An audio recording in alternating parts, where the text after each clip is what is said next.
श्री कृष्ण जी को लेकर एक सवाल हमेशा मन में आता है, कितनी शादी कृष्ण जी की हुई थी? 16,108। ये सब शादी हुई थी? बिल्कुल निश्चित। अब ये कौन है ये सुन लीजिए हाँ। बस। 16,108 भगवान की अष्टपटरानियां, मतलब विशिष्ट, जिनसे ब्याह हुए थे ठाकुर जी के।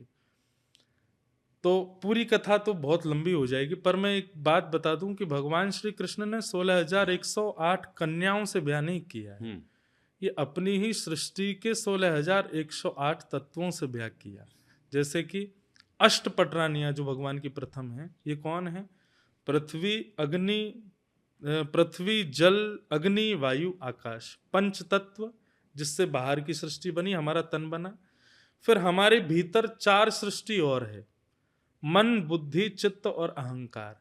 इसमें से चित्त जो है ये भगवान का ही स्वरूप है, जिसको हम आत्मा कहते हैं। ये भगवान का ही स्वरूप है, तो इसको हटा दें तो भीतर बचे 3, बाहर बची 5। तो मन बुद्धि अहंकार भीतर के, पृथ्वी जल अग्नि वायु आकाश 5 बाहर के। ये अष्ट तो भगवान की प्रथम पटरानियां।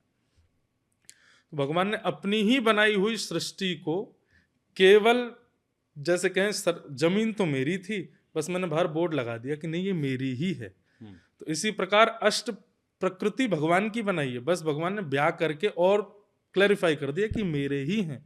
अब बची 16,100, ये कौन है? तो उपासना कांड में जितने भी भगवत आराधना के मंत्र हैं वो 16,100 हैं। जैसे कि आपको पुष्प दिया पंडित जी ने और कहा भगवान श्री कृष्ण का ध्यान करो। वंशी विभूषित करा नवरीर दावात पीताम्बरा धरुण बिंब फलाधरुष्ठात पूर्णेन्दु सुंदर मुखादरविंद नेत्रात कृष्णात परम किमपि तत्त्वम हम न जाने। पुष्प छोड़ दीजिए। तो ये भगवत आराधना का जो ये मंत्र है, ऐसे 16,100 मंत्र ही 16,100 रानियों के रूप में, राजकुमारियों के रूप में भौमासुर राजा के यहाँ बंदी थी, उनको भगवान ने जाकर के स्वीकार किया। वेद में प्रचलित जो मंत्र हैं, ये ठाकुर जी की उपासना करते हैं, भगवान से कहते हैं हम आपके होना चाहते हैं, आप हमें स्वीकार करो। तब कृष्ण लीला में भगवान उन्हीं मंत्रों को स्त्री रूप प्रदान करके उनसे ब्याह करते हैं। तो ऐसे देखा जाए तो भगवान ने किसी स्त्री से ब्याह नहीं किया, और देखा जाए तो भगवान ने अपनी ही प्रकृति, अपने ही मंत्रों से, अपनी ही समस्त बनाई हुई वस्तुओं को केवल स्वीकार करके 16,108 ब्याह किए।